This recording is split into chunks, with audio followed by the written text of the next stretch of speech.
এই রাজ, তোর প্যান্টের চেন খোলা। তোর দেখা যাচ্ছে, তাড়াতাড়ি ওটা ঠিক কর। তুমি এত লজ্জা কেন বলো? ছোট ভাইয়ের দেখতে তোমার লজ্জা করে না? উম, তুমি কেন আমার থেকে এভাবে তাকিয়ে আছো? আমার লজ্জা করতে যাবে কোন দুঃখে?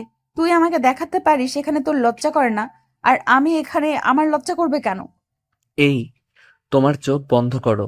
তুমি একদম ফাজিল হয়ে গেছো। আপন চাচাতো ভাইয়ের প্যান্টের চেইন খোলা, আর সেটাও তুমি সবার সামনে এভাবে বলতে পারলে? এই বলে রাজ সেখান থেকে কোনো রকমে আড়ালে চলে গেল। আসলে বাড়িতে একটা পার্টি হচ্ছিল, আর সেখানেই বাড়ির সবাই উপস্থিত ছিল। তখনই রাজ সেখানে আসে। তাড়াহুড়ো করতে গিয়ে তার প্যান্টের চেন খোলা ছিল, ওটা সে খেয়াল করেনি। আর পার্টির ভেতরে প্রবেশ করতেই আশা সেটা দেখতে পেল এবং সবার সামনেই তাকে এই কথা বলল। এবং তখনই পার্টিতে থাকা সকল মানুষ রাজের দিকে তাকিয়ে থাকে।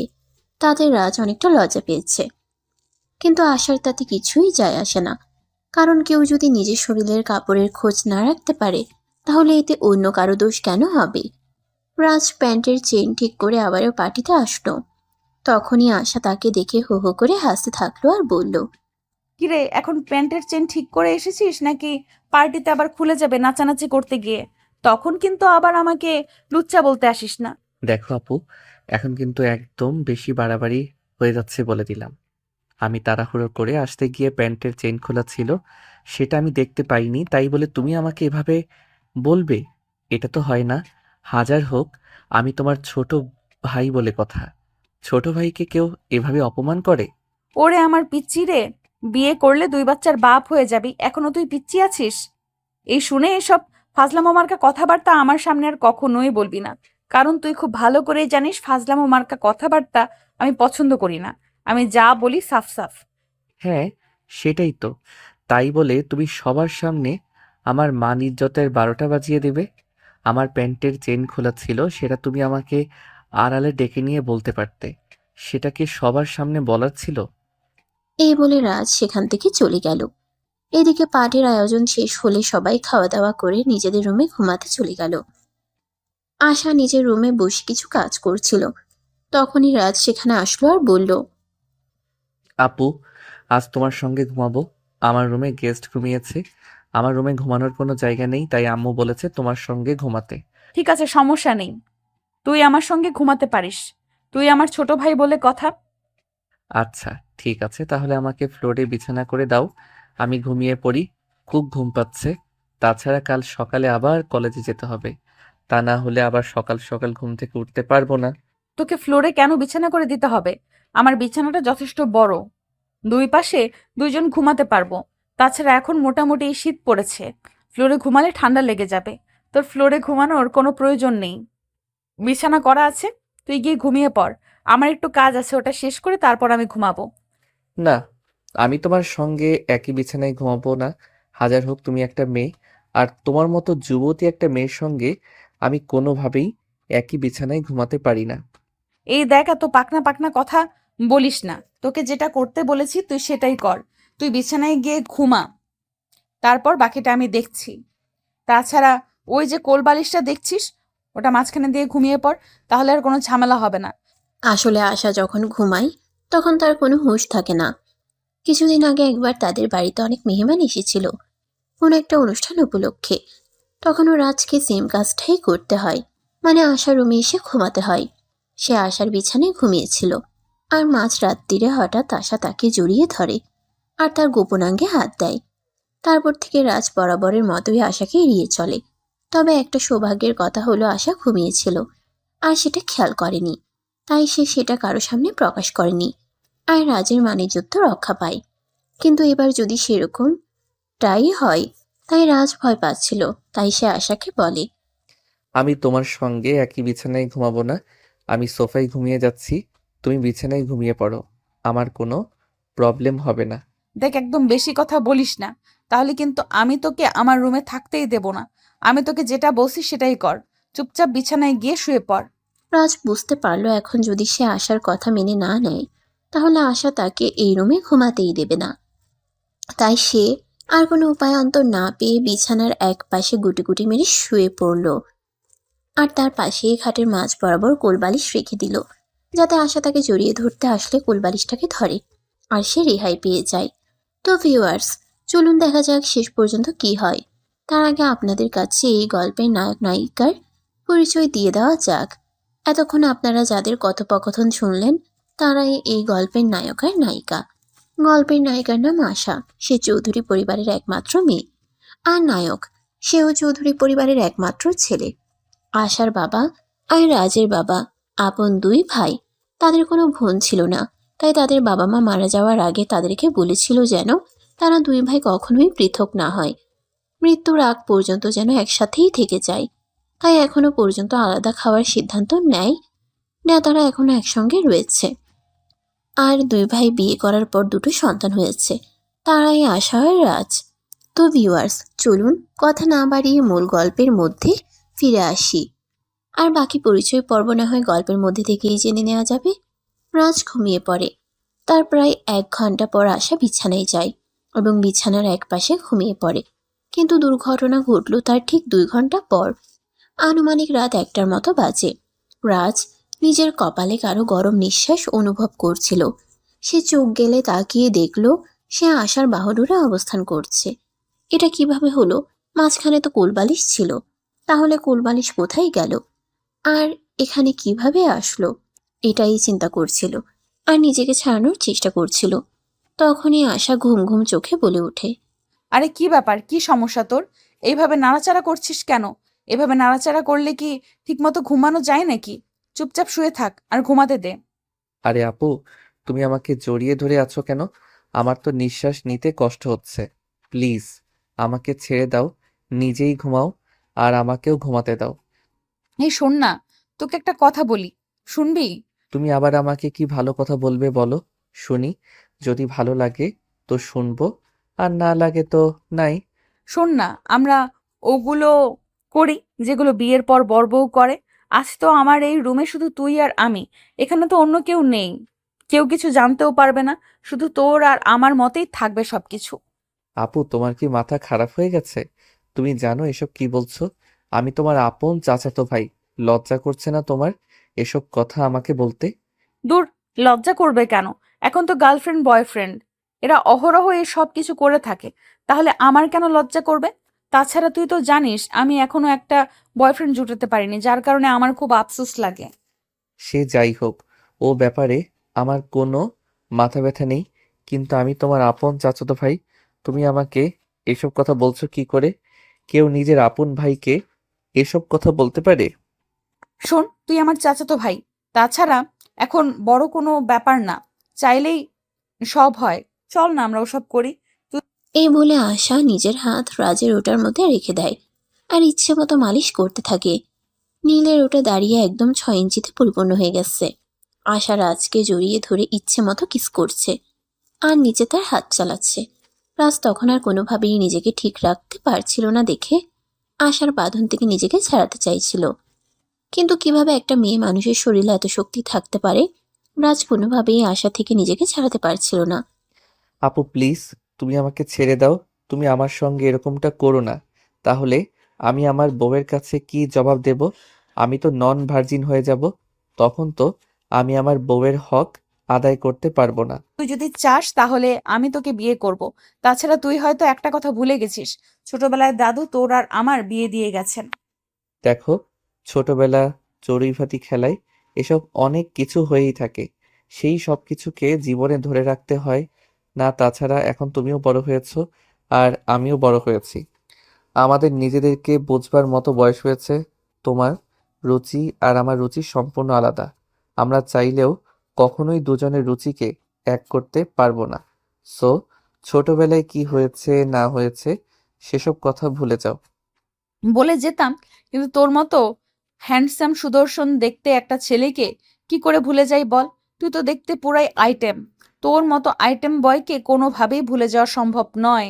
আমি তোকে বিয়ে করতে চাই। আপু প্লিজ, ওসব কথা বন্ধ করো আর আমাকে ছেড়ে দাও। বাড়ির কেউ দেখে ফেললে কিন্তু সর্বনাশ হয়ে যাবে। আর বাড়িতে অনেক গেস্ট রয়েছে, মান ইজ্জত তো যাবেই।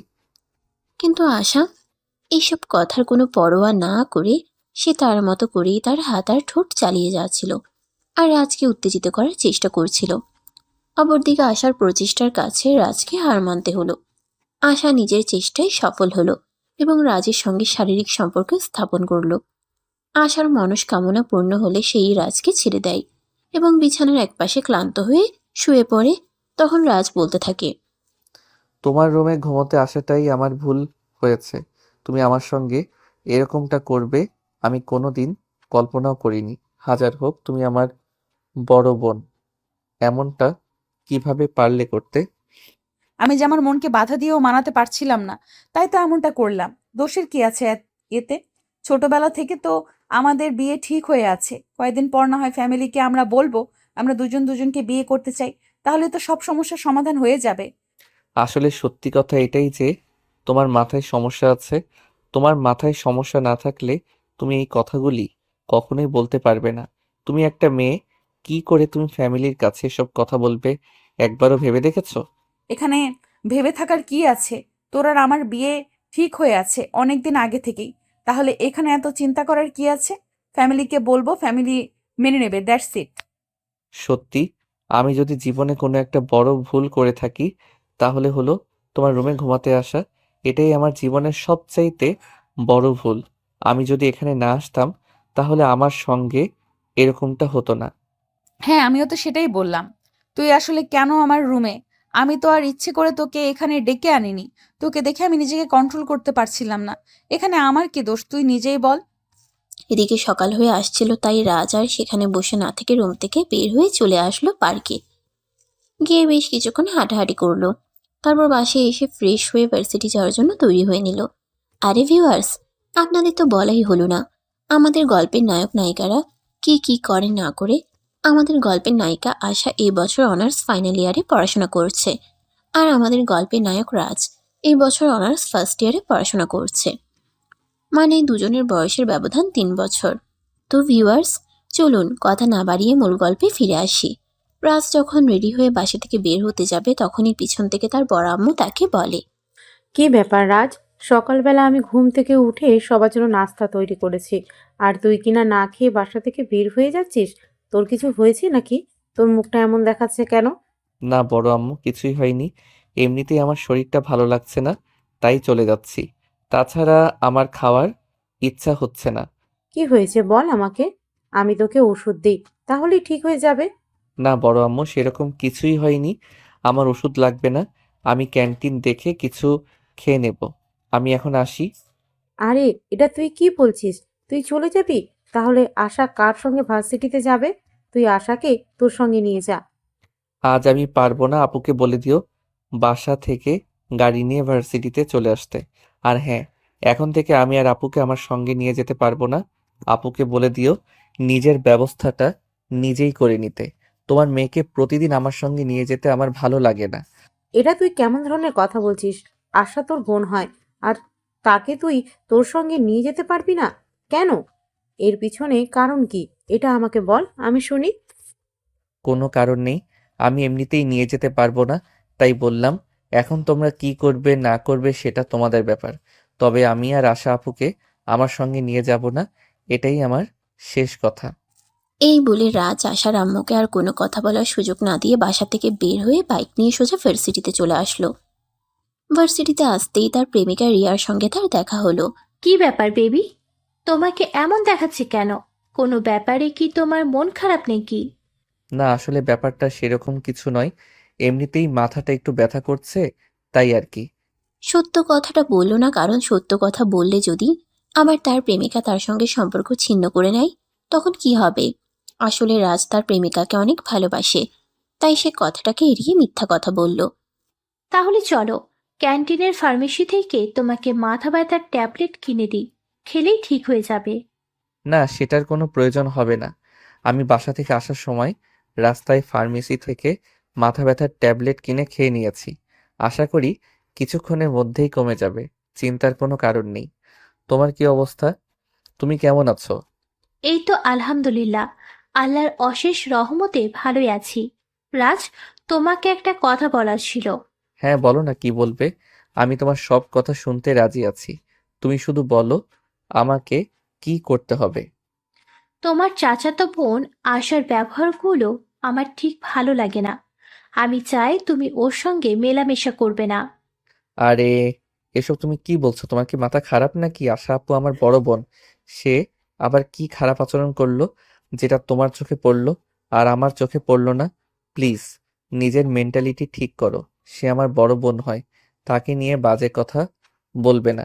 ঠিক আমার কথা শুনে হয়তো তোমার আমার মেন্টালিটি খারাপ মনে হতে পারে, কিন্তু এটা শুধু আমি না, পুরো ভার্সিটির স্টুডেন্টরা খেয়াল করে। আর অনেকেই আমাকে বলেছে সে নাকি তোমার সঙ্গে ঘাড়ে পড়ে মিশতে চায়। দেখো, তুমি আমার ফ্রেন্ড, আমি চাই না তুমি আমার সামনে অন্য একটা মেয়ের সঙ্গে ইটিস পিটিস করো। এগুলো আমার সহ্য হবে না, তাই আমি তোমাকে বললাম। ঠিক আছে, এই ব্যাপারে যদি তোমার কোনো সন্দেহ থাকে তাহলে আমি আশা আপুর সঙ্গে আর কোনো কথাই বলবো না। তবে তোমাকে আমি হারাতে পারবো না, কারণ তোমায় আমি ভালোবাসি। প্লিজ তুমি আমাকে ভুল বুঝো না। দেখো, আমিও তোমায় ভালোবাসি আর বিশ্বাস করি। এখানে ভুল বোঝাবুঝির কিছুই নেই। এটা হলো সত্য মিথ্যার প্রশ্ন। বললাম এই বিষয়টা শুধু আমি না, বিষয়টা প্রত্যেকেই খেয়াল করেছে। সেখানে আমার একার ভুল বোঝাবুঝি তো নয়।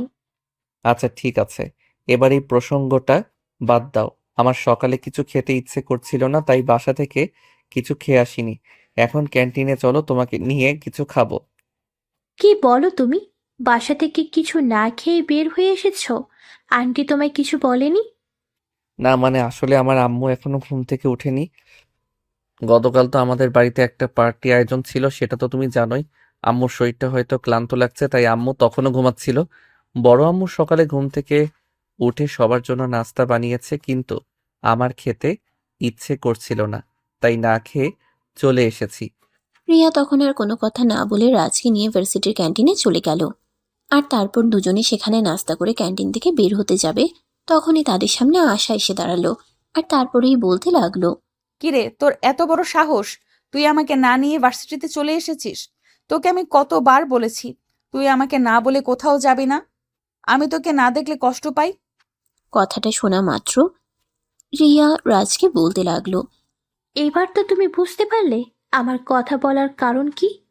এই মেয়েটা তোমার সঙ্গে এমন এমন বিহেভ করে যাতে আমি না, শুধু ভার্সিটির প্রত্যেকটা স্টুডেন্ট মনে করে তোমাদের দুজনের মধ্যে কোনো সম্পর্ক চলছে।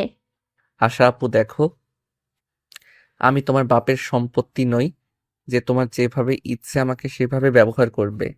তাই আমি তোমাকে শেষবারের মতো বলছি, তুমি আমার সঙ্গে এরকম করো না। তুমি খুব ভালো করে জানো আমি রিয়াকে ভালোবাসি আর রিয়াকে বিয়ে করব। প্লিজ তুমি আমাকে আর বিরক্ত করো না। তুই বলবি আর আমি তোকে ছেড়ে দিয়ে চলে যাব? এমনটা তো হতে পারে না। কারণ তুই খুব ভালো করে জানিস আমাদের ফ্যামিলিতে বড়দের কথা কতটা মানা হয়। আর আমাদের দাদু ছোটবেলায় তোর সঙ্গে আমার বিয়ে ঠিক করে গেছে। এখন তুই ভাবলি কি করে যে আমি তোকে এই মেয়েটার হাতে তুলে দিয়ে দেবদাস হয়ে চলে যাব? শোনো, তোমাকে আমি আগেও বলেছি আর এখনো বলছি, কে কি বলেছে আর কে কি করেছে সেসব ব্যাপারে আমার বিন্দু মাত্র মাথা ব্যথা নেই। আমি তোমাকে বিয়ে করব না, এটাই শেষ কথা। কারণ আমি রিয়াকে ভালোবাসি, তোমাকে নয়। তুই আমাকে ভালোবাসিস না তাতে কি হয়েছে? ভালোবেসে নিবি। তাছাড়া ভালোবাসা কি জিনিস সেটা বোঝার মতো বয়স তোর এখনো হয়নি। তুই এখনো আবেগ দিয়ে সবকিছু চিন্তা করিস, তাই তুই বুঝতে পারিস না। কিন্তু বিশ্বাস কর, আমি সত্যি তোকে অনেক বেশি ভালোবাসি। আরে, এই মেয়ে কেমন নির্লজ্জ বেহায়া! আপনি একটা ছেলে আপনাকে অ্যাভয়েড করছে আর আপনি তার পিছনে ঘুরঘুর করছেন। তাছাড়া সবাই তো তাছাড়া সবচাইতে বড় কথা হলো ছেলেটা আপনার আপন চাচাতো ভাই। তার সঙ্গে এইসব লুচ্চামি মার্কা কথাবার্তা বলতে আপনার কি একটুও লজ্জা করে না? না, লজ্জা করে না। কারণ আমি খুব ভালো করেই জানি আমাদের ফ্যামিলির সবাই ভেবে রেখেছে রাজ আর আমি যখন পূর্ণবয়স্ক হব তখন আমাদের দুজনের বিয়ে দেবে। তাহলে এখানে লজ্জা কেন করবে? তুই নিজেই আমাকে বল, আমি শুনি। কারণ সে আপনাকে ভালোবাসে না, আমাকে ভালোবাসে। আর আমরা দুজন আমাদের ফ্যামিলিকে জানিয়ে বিয়ে করব। আর কিছুই না।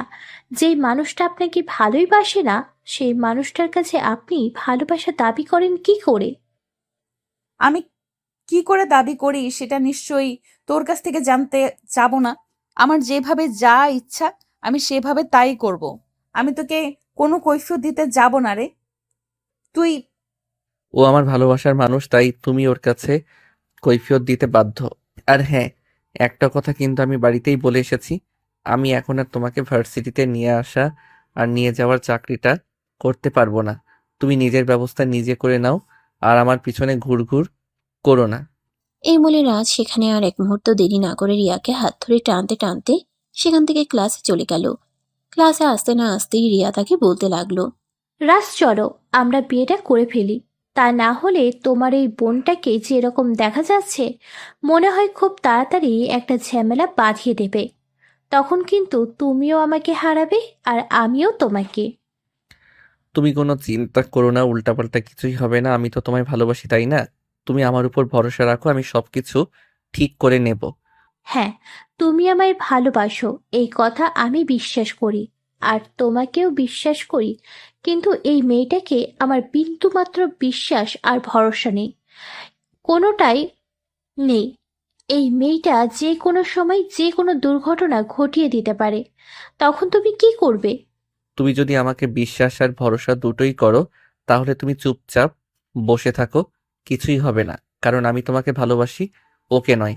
এরপর রাজ রিয়াকে আরো অনেকগুলো কথা বলে বুঝালো। আর তারপর ক্লাস শুরু হলো। ক্লাস শেষ হলে রাজের বন্ধু হৃদয় তার সঙ্গে দেখা করতে আসে। দোষ, শোন, তোকে একটা ব্যাপারে কথা বলার ছিল। দেখ, আমরা সবাই জানি তুই রিয়াকে খুব ভালোবাসিস, কিন্তু আশা আপুর কর্মকাণ্ডগুলো আমাদের সবার চোখে পড়ছে।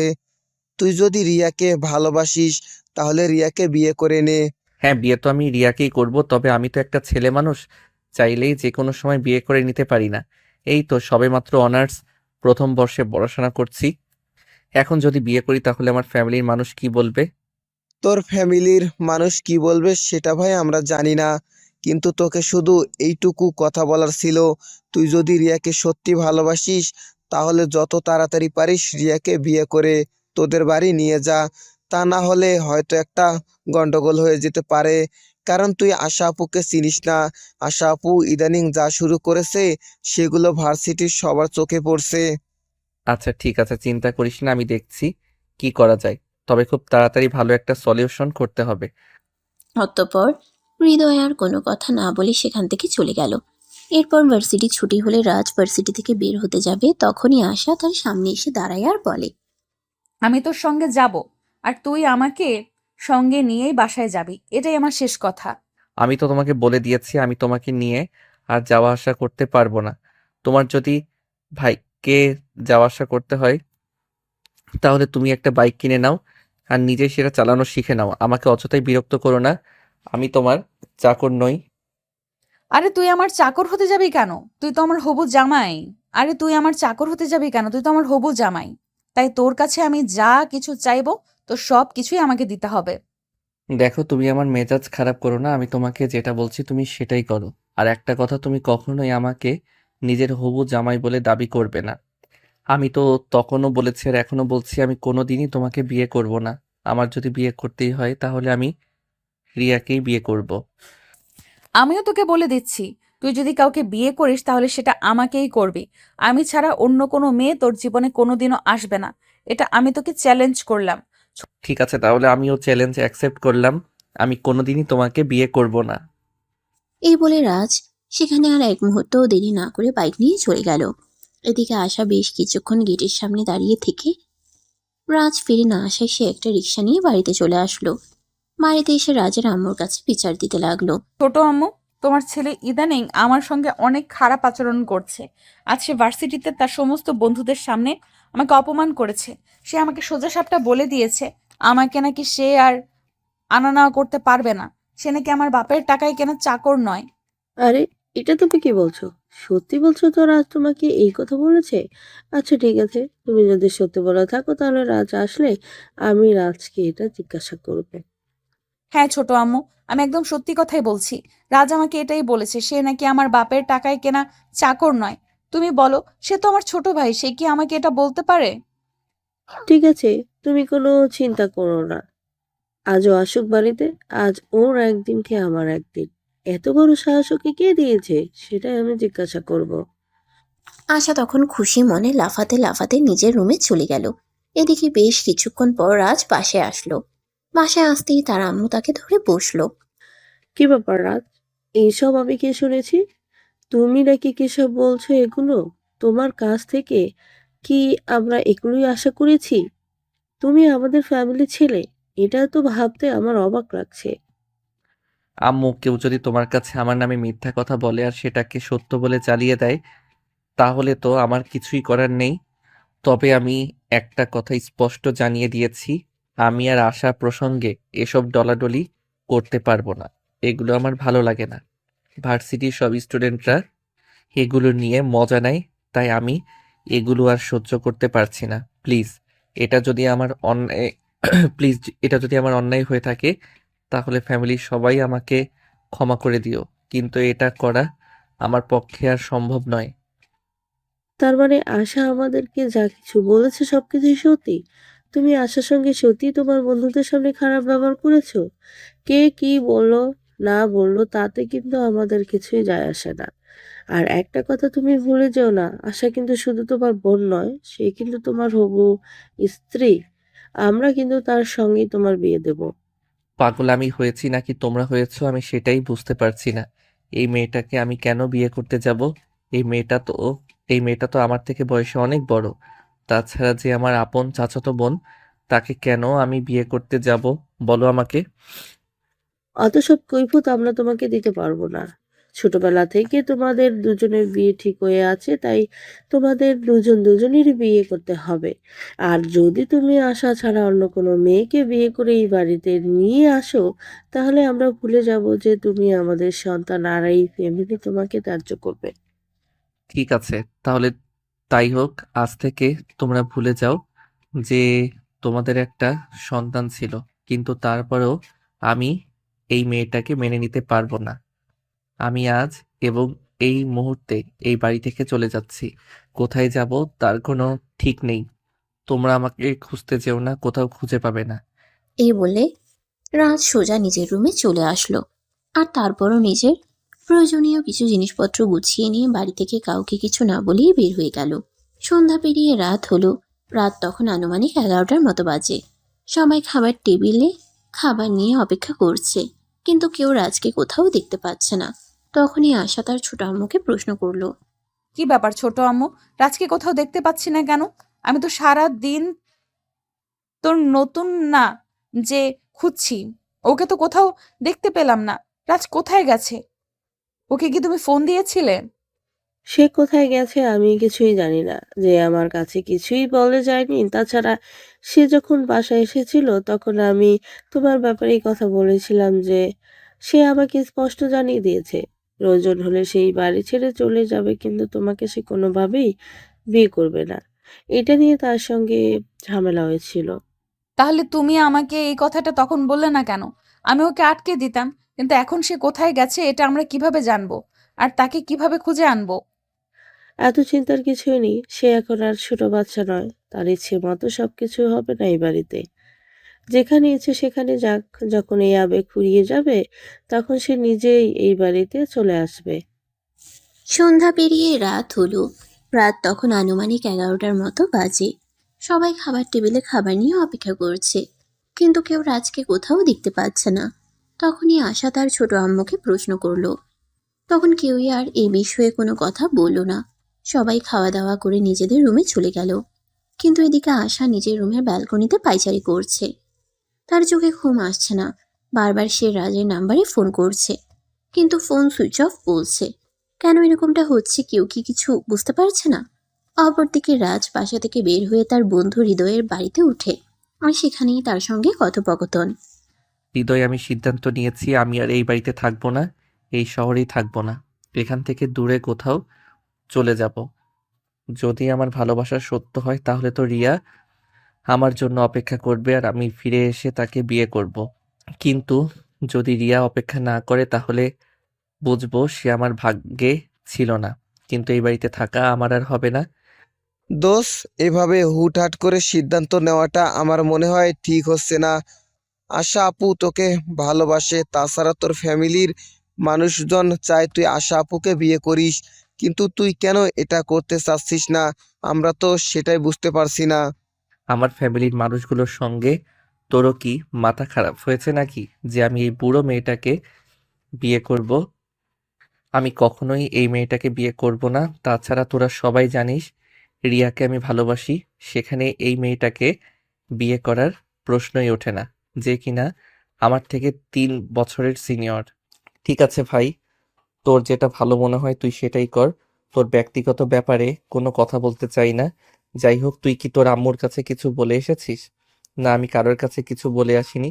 কেউ যখন আমার কথা চিন্তা করবে না, তাহলে আমি কেন তাদের কথা চিন্তা করতে যাব? যাই হোক দোস্ত, তোর সঙ্গে একটা কথা বলতে এসেছি। হ্যাঁ বল, কি বলবি? তুই আমার বেস্ট ফ্রেন্ড, আর তোর জন্য আমি সবকিছুই করতে পারি। দোস্ত, তুই তো খুব ভালো করে জানিস আমি বাড়ি থেকে রাগ করে চলে এসেছি। আমি বাড়ি থেকে নিজের খরচের জন্য কোনো টাকা পয়সা নিয়ে আসিনি। তোর কাছে যদি টাকা থাকে তাহলে তুই আমাকে কিছু টাকা দিয়ে সহযোগিতা কর। তারপর আমি যখন ফিরে আসব তখন তোর টাকাটা ফেরত দিয়ে দেব। আচ্ছা দোস্ত, ঠিক আছে, কোনো সমস্যা নেই। আমার কাছে কিছু জমানো টাকা আছে, আমি ওগুলো তোকে দিছি। তুই এগুলো তোর কাছে রাখ। তোর যখন সময় হবে তুই তখন আমাকে ফেরত দিস, কোনো সমস্যা নেই। এই বলে হৃদয় তার কাছে থাকা 30,000 টাকা রাজের হাতে তুলে দিল। আর রাজ সেই টাকাটা হাতে নিয়ে হৃদয়ের কাছ থেকে বিদায় নিয়ে হৃদয়ের বাসা থেকে বের হয়ে পড়ল অজানায় গন্তব্যে। এরপর চলে গেল 2 দিন। রাজের কোনো খোঁজ নেই। তার ফ্যামিলির মানুষজন সারা শহর তন্ন তন্ন করে খুঁজেছে, কিন্তু কোথাও তাকে খুঁজে পায়নি। ভার্সিটিতেও তার কোনো খোঁজ পাওয়া যাচ্ছে না। এদিকে রিয়া তো রাজকে ফোনে না পেয়ে একদম পাগলের মতো হয়ে গেছে। তাই সে সেদিন ভার্সিটিতে আশাকে দেখতে পেয়ে আশার সামনে গিয়ে দাঁড়ায়। এই মেয়ে, কি করছো তুমি আমার রাজের সঙ্গে? আমার রাজ আমার সঙ্গে কথা বলছে না কেন? তার ফোন সুইচ অফ বলছে কেন? আমি আবার রাজের সঙ্গে কি করতে যাব? আমি রাজের সঙ্গে কিছুই করিনি। রাজের সঙ্গে তার আম্মুর কথা কাটাকাটি হয়েছে, আর সে বাড়ি থেকে বের হয়ে গেছে। আমরা সবাই তাকে খুঁজতেছি, কিন্তু কোথাও খুঁজে পাচ্ছি না। মিথ্যে কথা বলছো তুমি।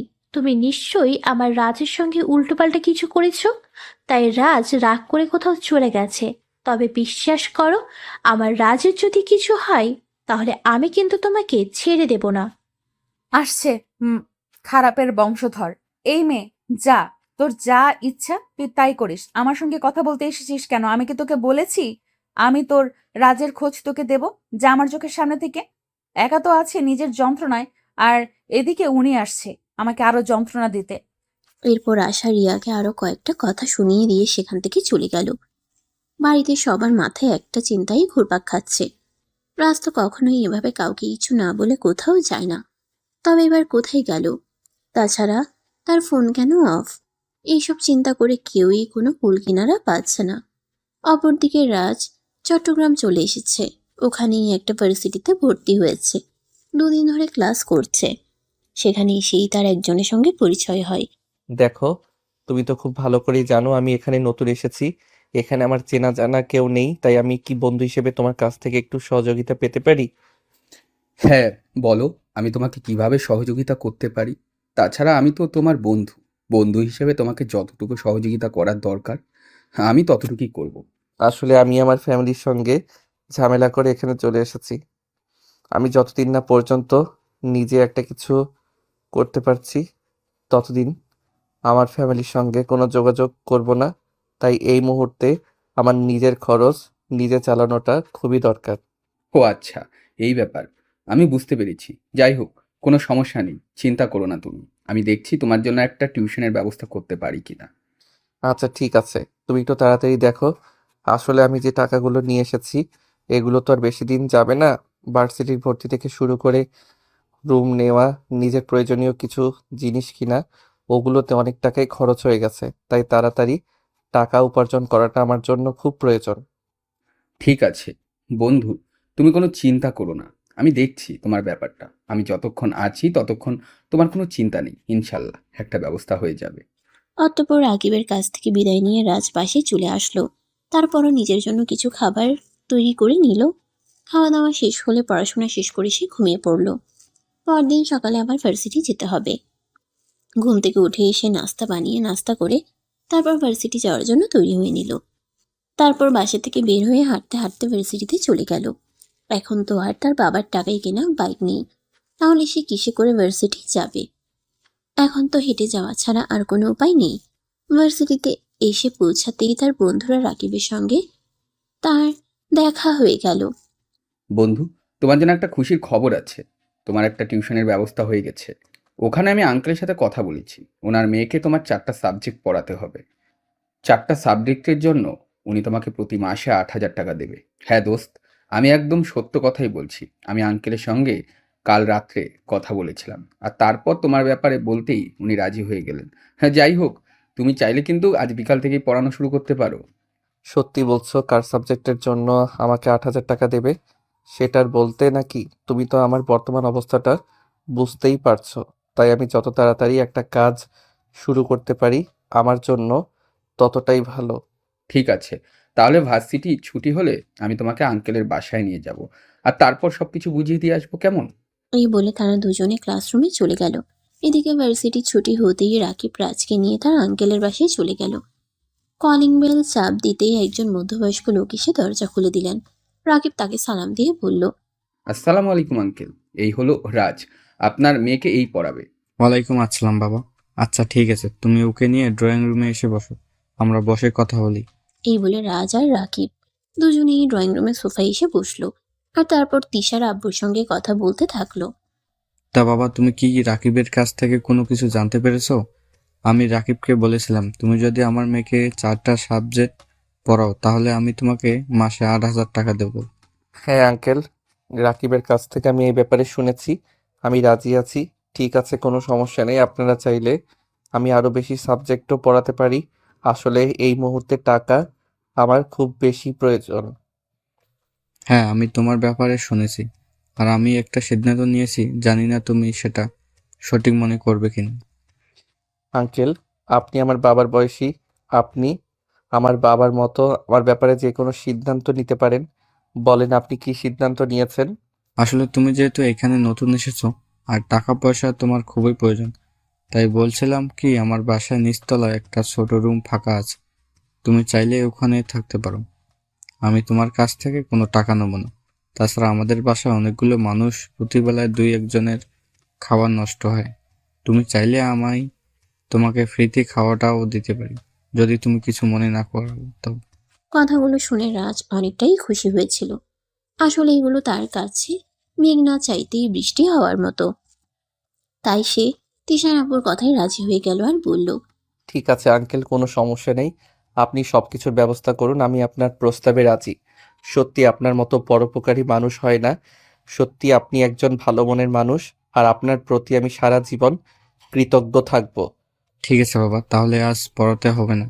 তুমি রাকিবকে নিয়ে তোমার প্রয়োজনীয় সব জিনিসপত্র নিয়ে আজকেই ওখানে চলে আসো। আমি সকালবেলা দারোয়ানকে দিয়ে ওই রুমটা পরিষ্কার করে রাখছি তোমার জন্য। দোস্ত, তাহলে তো তোর সব কিছুর ব্যবস্থা হয়ে গেল। আঙ্কেল সত্যি আপনার প্রতি অনেক কৃতজ্ঞ। আপনি আমার বন্ধুটার সমস্যা এভাবে বুঝবেন আমি সেটা ভাবতেও পারি। বাবা ধন্যবাদ দেওয়ার কিছুই নেই, আসলে মানুষ মানুষের জন্য। ছেলেটা এখন বিপদে পড়েছে, এখন উচিত তার পাশে একজন মানুষ, আমি সেই মানুষটা হয়ে দাঁড়াতে চাই, এইটুকুই, আর কিছুই না। ঠিক আছে আঙ্কেল, তাহলে আমি আজকেই রাজের সমস্ত জিনিসপত্র আর রাজকে আপনার কাছে দিয়ে যাচ্ছি। এখন তাহলে আসি, কেমন?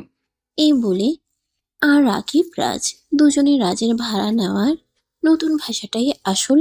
আর সেখান থেকে রাজের সমস্ত জিনিসপত্র নিয়ে তিশাদের বাসায় চলে গেল। তারপর সবকিছু গোছগাছ করে নিয়ে রাকিব তার কাছ থেকে বিদায় নিয়ে নিজের বাসায় চলে গেল। দোস্ত, এখন তো সব কিছুর ব্যবস্থা হয়ে গেল, তাহলে এখন আমি আসি। আর যদি কোনো সমস্যা হয় তাহলে আমাকে জানাবি, কেমন? আমি আঙ্কেলকে বলে সেটা সমাধান করে দেব। আঙ্কেল সত্যি অনেক ভালো মনের মানুষ রে। আশা করি তোর সমস্যাটা বুঝতে পারবে, বুঝেছিস? দোস্ত, এখন আর মনে হয় কোনো সমস্যা হবে না। সব সময় তো সমাধান হয়ে গেল। ফ্রিতে থাকতে পারছি, ফ্রিতে খেতে পারছি, সেই সাথে 8,000 টাকা বেতন পাচ্ছি। তাহলে আর সমস্যা থাকবে কোথায়? আচ্ছা দোস্ত, ঠিক আছে, তাহলে আমি আসি। নিজের প্রতি খেয়াল রাখিস। আর একটা কথা বলে যাই, ছাত্রীর প্রেমে আবার পড়িস না যেন। ধুর পাগল, তোর কি মাথা খারাপ নাকি? আমি আমার নিজের ছাত্রীর সঙ্গে প্রেম করতে যাব? আমার চরিত্র এতটাও খারাপ হয়নি। তাছাড়া তোকে তো আমি বলেছি আমি রিয়া নামের একটা মেয়েকে খুব বেশি ভালোবাসি। আমি যেদিন পড়াশোনা শেষ করে নিজে একটা চাকরি করতে পারবো, সেদিন আমি রিয়ার কাছে ফিরে যাব। ঠিক আছে দোস্ত, তোর ভালোবাসা আর ভালোবাসার মানুষটার জন্য অনেক শুভকামনা রইল। তোদের ভালোবাসা পরিপূর্ণতা পাক। আসি রে। এই বলে রাকিব রাজের কাছ থেকে বিদায় নিয়ে তার বাসায় চলে গেল। কিছুক্ষণ পরে তিশার আব্বু রাজকে রাতের খাবার দিতে আসলো। এই নাও বাবা, তোমার আজ প্রথম দিন, তাই তোমাকে খাবারটা তোমার রুমে দিয়ে গেলাম। আমাদের সঙ্গে ডাইনিং টেবিলে বসে খাবার খাবে। আচ্ছা আঙ্কেল, ঠিক আছে, আপনাকে অসংখ্য ধন্যবাদ। সত্যি আপনি আমাকে এত বড় একটা উপকার করবেন বুঝতে পারিনি। বাবা, মানুষ মানুষের জন্য। আমি রাকিবের কাছে শুনেছি তোমার সমস্যার কথা, তাই একটুকু সাহায্য করা আমার কর্তব্য। তাছাড়া আমার কোনো ছেলে সন্তান নেই। তুমি আমার বাড়িতে আমার ছেলে সন্তানের ন্যায় থাকতে পারো। অতঃপর তিশার আব্বু রাজের কাছ থেকে বিদায় নিয়ে সেখান থেকে চলে গেল। আর এদিকে রাজ খাবার খেয়ে তারপর ঘুমিয়ে পড়ল। পরদিন সকালবেলা ঘুম থেকে উঠতে না উঠতেই রাজ দরজায় কোনো মেয়ে মানুষের গলার আওয়াজ শুনতে পেল। রাজ ঘুম ঘুম চোখে দরজাটা খুলল। আসসালামু আলাইকুম, আমি তিশা। আপনি নিশ্চয়ই আমার নতুন টিউটর। ওয়ালাইকুম আসসালাম। হ্যাঁ, আমি তোমার নতুন টিউটর। এখন বলো কেন এসেছো? আপনাকে তো গতকাল আপু বলে গেছিল সকালে নাস্তার টাইম হওয়ার আগে ডাইনিং টেবিলে চলে যেতে, কিন্তু আপনি এখনো ডাইনিং টেবিলে আসলেন না কেন? তাই আব্বু আমাকে পাঠিয়েছে আপনাকে নিয়ে যেতে। ও আসলে গতকাল রাতে আমার একটু কাজ ছিল, ওটা শেষ করে ঘুমোতে দেরি হয়ে গেছে, তাই সকালবেলা ঘুম ভাঙছিল না। ঠিক আছে, তুমি যাও, আমি 5 মিনিটের মধ্যে ফ্রেশ হয়ে তারপর আসছি। ঠিক আছে, আপনি কিন্তু তাড়াতাড়ি চলে আসবেন। আমরা সবাই নাস্তা দিলে আপনার জন্য অপেক্ষা করছি। এই বলে তিশা সেখান থেকে চলে গেল। এদিকে রাজ ফ্রেশ হয়ে কিছুক্ষণ পর খাবার টেবিলে গেল। তখনই তিশার আব্বু বলল, কি ব্যাপার রাজ, এত লেট হলো কেন? আসলে আঙ্কেল, কাল রাতে সব গুছিয়ে রেখে ঘুমাতে দেরি হয়ে গেছিল, তাই আজ সকালে ঘুম থেকে উঠতে পারিনি। আচ্ছা ঠিক আছে, শোনো তিশা, কলেজে চলে যাবে আর তোমার আন্টি আর আমি দুজনেই অফিসে চলে যাব। তোমার খাবারটা ডাইনিং টেবিলে রাখা থাকবে, তুমি একটু খেয়ে নিও কষ্ট করে। আচ্ছা আঙ্কেল, ঠিক আছে, কোনো সমস্যা নেই, আপনারা আমাকে নিয়ে কোনো চিন্তা করবেন না। অতঃপর খাওয়া দাওয়া শেষ করে নীল রুম থেকে বের হয়ে নিজের রুমে চলে গেল। তারপর রেডি হয়ে ভার্সিটিতে চলে গেল। ভার্সিটি শেষ হলো বিকেল 3টায়। তারপর বাসায় এসে ফ্রেশ হয়ে খাবার খাচ্ছিল। তখনই তিশা সেখানে এসে উপস্থিত হলো। আসসালামু আলাইকুম স্যার, আমি কি বইপত্র নিয়ে ড্রয়িং রুমে চলে আসব, নাকি আপনি আমার রুমে গিয়ে আমাকে পড়াবেন? ওয়ালাইকুম আসসালাম। তুমি তোমার বইগুলো নিয়ে ড্রয়িং রুমে চলে আসো, আমি ড্রয়িং রুমে বসেই তোমাকে পড়াবো। আচ্ছা স্যার, ঠিক আছে, কোনো সমস্যা নেই। তাহলে আপনি খাবারটা শেষ করুন, আমি এক্ষুনি আসছি। আচ্ছা ঠিক আছে, তুমি এক্ষুনি চলে আসো, আমার খাওয়া প্রায় শেষ হয়ে এসেছে। কিছুক্ষণ পর তিশা ড্রয়িং রুমে চলে আসলো। আর রাজ তিশাকে পড়ানো শুরু করলো। এভাবেই চলছিল দিনগুলো। হঠাৎ একদিন তিশা রাজকে বলল, স্যার, আমি আপনাকে একটা কথা বলতে চাই, আপনি যদি অনুমতি দেন। হ্যাঁ বলো না, তুমি কি বলবে? আসলে স্যার, আমি আপনার কাছ থেকে আমার ব্যক্তিগত ব্যাপারে একটা সাহায্য চাই। আপনি কি আমাকে সাহায্য করবেন? তোমার ব্যক্তিগত ব্যাপারে আমি তোমাকে কিভাবে সাহায্য করতে পারি? তুমি আগে বলো বিষয়টা কি, তারপর আমি ভেবে দেখব তোমাকে সাহায্য করতে পারবো কিনা। স্যার, আসলে বিষয়টা সেরকম কঠিন কিছু নয়। আমি আপনাকে খুলে বলি, আমার বন্ধু রাকিব, সে আমাকে পছন্দ করে, আর আমিও তাকে পছন্দ করি। কিন্তু আমাদের মধ্যে এখনো প্রেম ভালোবাসার মতো সম্পর্ক তৈরি হয়ে ওঠেনি, কারণ সেও আমাকে দূর থেকে ফলো করে, আর আমিও তার মনের ভাব থেকে বুঝতে পারি সে আমাকে ভালোবাসে, কিন্তু সেটা প্রকাশ করে না। আর আমিও মন থেকে তাকে অনেকটাই ভালোবাসি, কিন্তু আমিও তার কাছে এটা প্রকাশ করি না। এই ব্যাপারে আপনার কাছ থেকে সহযোগিতা চাই। দেখো, এটা আমার দ্বারা সম্ভব না। আমি তোমার টিচার, তোমার বাবা আমাকে রেখেছেন তোমাকে পাঠ্য বই শিক্ষা দেওয়ার জন্য, এসব শিক্ষা দেওয়ার জন্য নয়। প্লিজ স্যার, আপনি না করবেন না। আজ যদি আমার জায়গায় আপনার নিজের বোন থাকতো, তাহলে আপনি কি করতেন? প্লিজ আমাকে অন্তত নিজের বোন মনে করে এইটুকু সহযোগিতা করুন। I am sorry. প্রথমত, আমার নিজের কোনো বোন নেই, আর দ্বিতীয়ত আমি তোমার শিক্ষক। আমি তোমাকে এ ব্যাপারে কোনো সহযোগিতা করতে পারবো না। আর তুমি যদি বেশি বাড়াবাড়ি করো, তাহলে আমি আঙ্কেলকে সব বলে দেব। স্যার প্লিজ, আমি রাকিবকে খুব বেশি ভালোবাসি। আমি চাই না সে আমার জীবনে আসার আগে অন্য কোনো মেয়ে তাকে আমার থেকে ছিনিয়ে নিয়ে যায়। প্লিজ স্যার, আপনি আমাকে এইটুকু সহযোগিতা করুন। স্যার, আমি জানি সেও আমাকে ভালোবাসে। আপনি কি চান আপনার বন্ধু নিজের ভালোবাসার মানুষটাকে হারিয়ে ফেলুক? ঠিক আছে, আমি রাকিবের সঙ্গে কথা বলে তারপর তোমাকে জানাবো।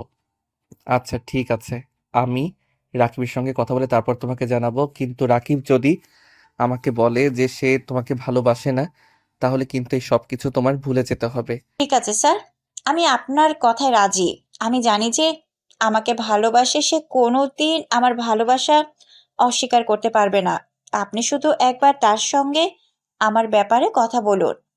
রাজ তখন আচ্ছা ঠিক আছে এই কথা বলে দিশাকে পড়ানো শেষ করে রুম থেকে বের হয়ে চলে আসে। নিজের রুমে এসে সঙ্গে সঙ্গে সে রাকিবকে ফোন দেয়। হ্যালো দোস্ত, কই তুই? এখনই আমার সঙ্গে একবার একটু দেখা করতে পারবি? তোর সঙ্গে একটু দরকারি কথা ছিল। এই, আমার বাসায় হঠাৎ তোর কি এমন দরকারি কথা আছে? ঠিক আছে, আমি কি তোর বাসায় চলে আসবো নাকি বাইরে দেখা করবি? না দোস্ত, বাসায় আসতে হবে না, আমি তোর সঙ্গে বাইরে দেখা করব। তুই একটা কাজ কর, বাসার সামনে যে একটা চায়ের দোকান আছে ওখানে এসে বস, তারপর আমি তোর সঙ্গে কথা বলি। আচ্ছা দোস্ত, ঠিক আছে, কোনো সমস্যা নেই, আমি এক্ষুনি চলে আসছি। কিন্তু এইটা বুঝতে পারছি না আমার সঙ্গে তোর কি এমন দরকারি কথা পড়ে গেল যে এক্ষুনি সেটা বলতে হবে। আচ্ছা তুই বের হ, আমি আসছি, কেমন? এই বলে রাকিব ফোনটা কেটে দিল। সে বিছানায় শুয়ে ছিল। বিছানা থেকে উঠে তারপর রেডি হয়ে বাইরে চলে আসলো। সে চায়ের দোকানে এসে দেখতে পেল রাজ সেখানে বসে অপেক্ষা করছে। সে রাজের পাশে গিয়ে বসলো আর তারপর বলল, হ্যাঁ, আচ্ছা দোস্ত, এবার তো বল কি হয়েছে আসল ব্যাপারটা। আর তুই আমাকে এত তাড়াতাড়ি ডাকলি কেন? আসলে দোস্ত, তোর ব্যাপারে একটা কথা বলতে চাই। জানি না আমার কথাটা বলা ঠিক হবে কিনা, তবুও বলতেই হচ্ছে। আরে বেটা, তুই এরকম করছিস কেন? কি বলবি না বলবি আমাকে বল। আমি তোর বন্ধু, আমাকে একটা কথা বলতে এত ভাবার বা ইতস্তত হওয়ার তো কিছুই নেই। দোস্ত, তুই কি কাউকে ভালোবাসিস? আই মিন, কারোর সঙ্গে প্রেম টেম করছিস নাকি? না রে দোস্ত, প্রেম ট্রেম করার মতন সৌভাগ্য এখন আমার হয়ে ওঠেনি। তবে একজনকে আমি ভালোবাসতাম, কিন্তু দুর্ভাগ্যবশত এখনো তাকে আমি আমার মনের কথাটা বলতে পারিনি রে। তুই যদি কিছু মনে না করিস তাহলে কি আমি জানতে পারি কে সেই মেয়ে? দোস্ত, সে আর কেউ নয়, তোর ছাত্রী তিশা। তিশাকে আমি অনেক দিন ধরেই পছন্দ করি, কিন্তু দুর্ভাগ্যবশত তাকে আমি আমার মনের কথাটা বলে উঠতে পারছি না। তুই তো টিউশনি করিস, তাই তুই আমার খুব ভালো বন্ধু। তাছাড়াও আমি তোকে কথাটা বুঝিয়ে বলতেও পারছি না। আর আসলে আমি চাই না তিশার বাবা অপরিচিত একটা ছেলেকে তিশার সামনে এনে দিক, যে ছেলেটা আমার তিশাকে আমার কাছ থেকে ছিনিয়ে নিতে পারে। তাছাড়াও তোরও একটা কিছু করার খুব প্রয়োজন ছিল, তাই তো আমি তোকে এই ব্যাপারে বললাম, কারণ তুই আমার বন্ধু। আর যাই করিস না কেন, তুই আমার সঙ্গে বিশ্বাসঘাতকতা করবি না, তাই না? কিন্তু তিশা তো আমাকে ভালোবাসে, সে তো বলেছে আমাকে বিয়ে করবে। এখন তুই কি করবি? হতেই পারে না, তুই কোনোদিনই এটা করবি না, কারণ তুই আমার বন্ধু। তুই কোনোদিনই তোর বন্ধুর সঙ্গে বিশ্বাসঘাতকতা করবি না। তিশারও যদি তোকে ভালোবাসে, তিশাও যদি তোকে ভালোবাসে, তবুও তুই তিশাকে আমার কাছ থেকেই এনেই দিবি। কিন্তু আমি কখনোই এরকমটা করব না, কারণ তিশার বাবার বিশাল সম্পত্তি, যার একমাত্র উত্তরাধিকারী তিশা। তাই তিশা যখন আমাকে ভালোবেসে বলেছে আমি তিশাকেই বিয়ে করব, আমি কোনো রিস্ক নিতে চাই না। আমি তিশার বাবার সঙ্গে আজকেই কথা বলবো আমাদের বিয়ের ব্যাপারে। দোস্ত, প্লিজ, তুই এটা করিস না। তিশাকে আমি অনেক বেশি ভালোবাসি, তিশাকে হারিয়ে আমি বেঁচে থাকতে পারবো না। তুই আমার বন্ধু, তুই আমার সঙ্গে এরকম করতে পারিস না। প্লিজ দোস্ত, তিশাকে তুই আমার কাছে ফিরিয়ে দে। দিব না আমি, কারণ তিশা আমাকে ভালোবাসে আর আমিও তিশাকে ভালোবাসি। আর তোকে ওই যে বলেছিলাম না, পুরনো প্রেম, ওইসব কিছুই না। যাকে আমি ছেড়ে থাকি তার পিছনে কেন আমি পড়ে থাকবো? তিশা আমাকে ভালোবাসে আর আমিও তিশাকে ভালোবাসি। তাই আমরা আজকে তিশার বাবার সঙ্গে কথা বলবো আর আমাদের বিয়ের ব্যাপারে এগোবো। প্লিজ দোস্ত, এইটাতে না করিস না প্লিজ।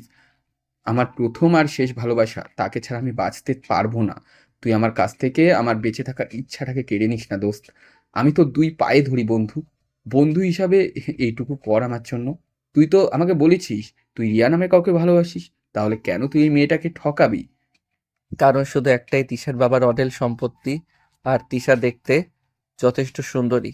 তাই আমি তিশাকে বিয়ে করব। প্লিজ তুই আমাদের দুজনের মাঝখানে আসিস না। রাজ, তুই আমার বন্ধু হয়ে তুই এটা করতে পারলি?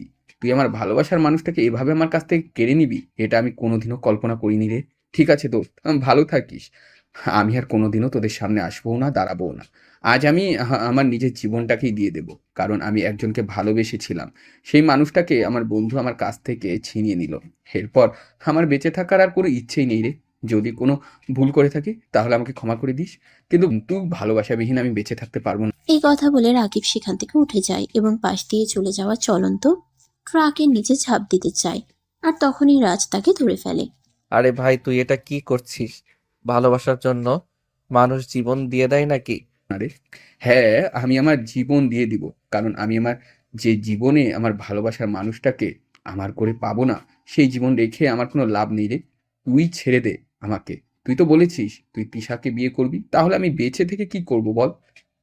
তোদের মট্টনাঞ্চ দেখবো নাকি? হ্যাঁ, তোর বোকা, তুই আমার বন্ধু, তুই আমার এত বড় একটা উপকার করলি, আর আমি তোর সঙ্গে বিশ্বাসঘাতকতা করব, এটা তুই ভাবলি কি করে? আসলে তিশাও তোকে ভালোবাসে, সে এটাই আমাকে বলেছিল। তাই আমি তোকে একটু পরীক্ষা করে দেখে নিলাম তুই তিশাকে কতটা ভালোবাসিস। হাজার হোক, সে আমার ছাত্রী। তুই সত্যি বলছিস তো তিশা আমাকে ভালোবাসে? দোস্ত, তুই প্লিজ সত্যি কথা বল। তিশার থেকে এ কথা বলছে, তিশা তোকে এ কথা বলছে কি না? আমি আর অন্য কিছু বলতে পারছি না। প্লিজ দোস্ত, তুই আমাকে সত্যি কথাটা বল না। হ্যাঁ রে ভাই, হ্যাঁ, আমাকে বলেছে সে তোকে ভালোবাসে। আমি যেন তোকে এই ব্যাপারে বলি, তাই তো আমি তোর সঙ্গে কথা বলতে আসলাম। তবে সে আমার ছাত্রী, তাই একটু খোঁজ খবর নেওয়ার ব্যাপার ছিল, তাই তো আমি তোকে একটু যাচাই করে নিলাম। তো এবার তোর ছাত্রীর জামাই বানাবি তো আমাকে? হ্যাঁ, অবশ্যই, একবার নয় 100 বার তোকে আমার ছাত্রীর জামাই না বানিয়ে কোনো উপায় আছে নাকি? তুই যদি মরে যাস তাহলে ড্রাইভার নেবে। তার চাইতে বরং ভালো হয় এটা যে আমি আমার ছাত্রীর সঙ্গে তোর প্রেমের সম্পর্কটাকে ঠিক করে দেই। দোস্ত, তুই সত্যি বলছিস তো তিশার সঙ্গে আমার সম্পর্কটা তুই ঠিক করে দিবি? আসলে দোস্ত, আমি একটু লাজুক প্রকৃতির। আমি কখনো আমার মনের কথাটা কাউকে সেভাবে বলে উঠতেই পারি না। তাই তো তিশাকে আমি আমার মনের কথাটা বোঝাতেই পারছিলাম না। কিন্তু দোস্ত, তুই সত্যি আমাকে অনেক বড় একটা উপকার করেছিস রে। তোর উপকারের কথা আমি কোনদিনই ভুলবো না। এই বলে রাকিব রাজকে জড়িয়ে ধরে কাঁদতে থাকে। তখন রাজ রাকিবকে বলে, আরে বোকা ছেলে, তুই এভাবে কান্না করছিস কেন? তুই আমার বন্ধু, তোর জন্য এইটুকু করা আমার কর্তব্য। তাছাড়া তুই আমার অনেক উপকার করেছিস। তোর জন্য এইটুকু করতে যদি না পারি, তাহলে তো নিজেকে স্বার্থপর মনে হবে। এই নে, এটা তিশার নাম্বার। তিশা আমাকে দিয়েছে, বলেছে তোকে দিতে। ঠিক আছে দোস্ত, thank you so much. You are so great. তুই অনেক ভালো থাকিস রে জীবনে। অতঃপর দুজনে বেশ কিছুক্ষণ চায়ের দোকানে বসে আড্ডা আর গল্পগুজব করে। তারপর যে যার যার বাসায় চলে গেল। পরদিন বিকালবেলা রাজ যখন তিশাকে পড়াতে আসলো, তখনই তিশা রাজকে বলল, স্যার, আপনি তো আমাকেও ওর ব্যাপারে কিচ্ছু বললেন না। আপনি যে আমাকে বলেছিলেন আপনি রাকিবের সঙ্গে কথা বলে আমাকে জানাবেন। হ্যাঁ, আসলে তোমাকে কি করে বলবো সেটাই ভেবে পাচ্ছিলাম না। আসলে রাকিব তো আমাকে বলো সে তোমাকে নয়, তোমার বান্ধবী প্রিয়াকে পছন্দ করে। স্যার, আমি কনফার্ম আপনি মিথ্যা কথা বলছেন। এটা কখনোই হতে পারে না। রাকিব আমাকেই পছন্দ করে আর আমাকেই ভালোবাসে। ডাহা মিথ্যা কথা বলছেন। আরে বাবা, আমি কেন মিথ্যা কথা বলতে যাব? আর আমার মিথ্যা কথা বলে লাভটাই বা কি? আমি যা সত্য তাই বলছি। রাকিব তোমাকে পছন্দ করে না, তোমার বান্ধবীর প্রিয়াকে পছন্দ করে। তাই প্রতিদিন কলেজ ছুটির পর এদিকে আসতে তোমার বান্ধবী প্রিয়াকে দেখতে। আপনি যদি গলায় ছুরি ধরে ওইটা বলেন, তারপরও আমি এটা বিশ্বাস করব না। কারণ রাকিব আমাকেই পছন্দ করে, আমার বান্ধবী প্রিয়াকে নয়। সে আমাকে ভালোবাসে। আর কে আমাকে ভালোবাসে না, এটা বোঝার মতো যথেষ্ট বয়স আর বুদ্ধি আমার হয়েছে। তাই আমি নিশ্চিত আপনি মিথ্যা কথা বলছেন। সত্য বলে যে মিথ্যাবাদীর শাস্তি হয়, এটা তোমার কাছে দেখলাম। সত্যি আমি সত্য কথা বলছি, আর তুমি আমাকে মিথ্যাবাদী প্রমাণ করে দিলে। না, আপনি একদম সত্যি কথা বলছেন না। আপনি আমাকে মিথ্যা কথা বলছেন। রাকিব আমাকেই পছন্দ করে আর আমাকেই ভালোবাসে। আপনি হয়তো কোনো কারণে এটা লুকিয়ে যাচ্ছেন আর আমাকে মিথ্যা কথা বলছেন। তোমাকে মিথ্যা কথা বলে কি আমার কোনো লাভ আছে সেটা বলো। আমাকে যদি তোমাকে মিথ্যা কথা বলে আমার কোনো লাভ থাকতো তাহলে আমি তোমাকে মিথ্যা কথা বলতাম। তিশা তো এখন কোনো কথা না বলে চুপচাপ সেখান থেকে উঠে নিজের রুমে চলে গেল আর ব্যালকনিতে দাঁড়িয়ে কান্না করতে থাকলো। রাজ তখন পিছন পিছন তিশার রুমে গেল আর তিশার পিছনে দাঁড়িয়ে বলল, আই এম সরি তিশা, তোমাকে মিথ্যা বলার জন্য। রাকিব তোমাকেই ভালোবাসে, আমি তার সঙ্গে কথা বলেছিলাম, আমি তার সঙ্গে কথা বলে জানতে পারি সত্যি তোমাকে ভালোবাসে। আমি তোমার নাম্বার কাকে দিয়ে এসেছি সে বলেছে সময় মতো তোমাকে ফোন করবে। স্যার, আপনি সত্যি বলছেন তো? আরে বাবা, এতক্ষণ মিথ্যা বলেছি বলে কি এখনো মিথ্যা বলবো নাকি? আমি সত্য কথাই বলছি। রাকিব তোমাকেই ভালোবাসে, সেটা আমি তার সঙ্গে কথা বলে কনফার্ম হয়েছি। Sir, you are so great. আমার এত বড় একটা উপকার করার জন্য আপনাকে অসংখ্য অসংখ্য ধন্যবাদ। আমি জানতাম রাকিব আমাকেই ভালোবাসে, তাই আপনাকে দিয়ে সেটা শিওর হয়ে নিলাম। ঠিক আছে, এখন পড়ার টেবিলে চলো। ঠিক মতো পড়াশোনা করতে হবে, তা না হলে আবার তোমার বাবা আমাকে মাস শেষে মাইনে দেবে না। প্রেমের জায়গায় প্রেম রাখবে আর পড়াশোনার জায়গায় পড়াশোনা, তা না হলে কিন্তু আমি তোমার আব্বুকে সব বলে দেবো বলে দিলাম। ঠিক আছে স্যার, আপনি কোনো চিন্তা করবেন না। আমি দুটো জিনিসকে আলাদাভাবে রাখতে পারবো। এই বলে দুজনেই ড্রয়িং রুমে পড়ার টেবিলে চলে আসলো। আর রাজ তিশাকে পড়া বুঝিয়ে দিতে থাকলো। এভাবেই চলছিল দিনগুলো। তোমাদের রাকিব আর তিশার মধ্যে খুবই ভালো একটা সম্পর্ক তৈরি হয়ে গেছে। পড়াশোনার ফাঁকে দুজন দুজনকে যথেষ্ট সময় দিচ্ছে। ভালোবাসা, যত্ন, টেক কেয়ারের মধ্যে দিয়ে যাচ্ছে তাদের দিনগুলো। হঠাৎ একদিন রাজ রাকিবকে বলল, দোস্ত, তোদের ভালোবাসা থেকে না আমার একজনের কথা খুব বেশি মনে পড়ছে। আমি বুঝতে পারছি না যে মানুষটাকে আমি সহ্য করতে পারতাম না, সেই মানুষটাকে কি করে আমার এত মনে পড়ছে। দোস্ত, তুই কার কথা বলছিস আমি ঠিক বুঝতে পারছি না। তুই একটু খুলে বলবি তো, শুনি আসল ব্যাপারটা কি। আমার চাচাতো বোন আশা আপুর কথা। তিশা তোকে যেমন ভালোবাসে, যত্ন নিতে, কেয়ার করে, আশা আপু আমাকে এগুলো করতো। কিন্তু আমি তো রিয়াকে ভালোবাসি, তাই আশা আপুর এই পাগলামিগুলোকে আমি কোনো পাত্তা দিতাম না। নির্ঘাত পাগলামো বলে সেগুলোকে উড়িয়ে দিতাম। কিন্তু তোদের দুজনের ভালোবাসা থেকে আমার মনে হয় আশাও আমাকে সত্যি ভালোবাসতো। কিন্তু সে তো তোর চাইতে সিনিয়র, তাছাড়া তুই একটা মেয়ের সঙ্গে রিলেশন করছিস, সেই মেয়েটাকে বিয়ে করবি স্বপ্ন দেখিয়েছিস। এখন কি তাকে ছেড়ে অন্য কাউকে বিয়ে করাটা তোর ঠিক হবে? আমি জানি না, কোনো কিছুই জানি না, আমি কিছুই বুঝতে পারছি না কেন এরকম হচ্ছে আমার সঙ্গে। আমি তো রিয়াকে ভালোবাসি, তাহলে কেন ইদানিং আমার বারবার আশা আপুর কথা মনে পড়ছে? কেন সব সময় সে আমার চারপাশে ঘুরে বেড়াচ্ছে? মনে হয় সে আমার পাশেই আছে আর আমার যত্ন নিচ্ছে। তাহলে আমার মনে হয় তুই রিয়াকে নয়, আশা আপুকে ভালোবাসিস। কারণ আমাদের চোখের সামনে সেই মানুষটাই ঘুরু ঘুরু করে, যেই মানুষটা আমরা ভালোবাসি। আমাদের চোখের সামনে সব সময় ওই মানুষটার ছায়ায় বেঁচে থাকে, যে মানুষটা আমাদের হৃদয়ে রয়েছে। দোস্ত, বাদ দে সব কথা। যে কারণে আমি বাড়ি ছেড়ে চলে এসেছি সেই কারণটা কি আর আমি মনে করতে চাই না। আমি আমার জীবনটাকে নতুন করে শুরু করতে চাই। প্রয়োজন হলে আমি রিয়াকেও আমার জীবনে রাখবো না, একা একা বেঁচে থাকবো। কিন্তু ওসব কিছু আর মনে করতে চাই না আমি। কিন্তু দোস্ত, বিশ্বাস কর, জীবনে একা একা বেঁচে থাকা যায় না। জীবনে বেঁচে থাকতে হলে আমাদের পাশে একটা মানুষের প্রয়োজন, সেটা একটা ভালোবাসার মানুষ। আর সেই মানুষটাকে আমরা সব সময় ফিল করতে পারি। দোস্ত, প্লিজ, আমি তোকে রিকোয়েস্ট করে বলছি, আমি এগুলো আর মনে করতে চাই না। আমি আমার অতীতের সব কিছু ভুলে থাকতে চাই, নতুন করে আমার জীবনটাকে সুন্দর করে সাজিয়ে তুলতে চাই। না হয় সে জীবনে আমি একা থাকলাম। ঠিক আছে দোস্ত, আমি এ ব্যাপারে তোকে কিছুই বলবো না। তোর যেটা ভালো মনে হয় তুই সেটাই কর।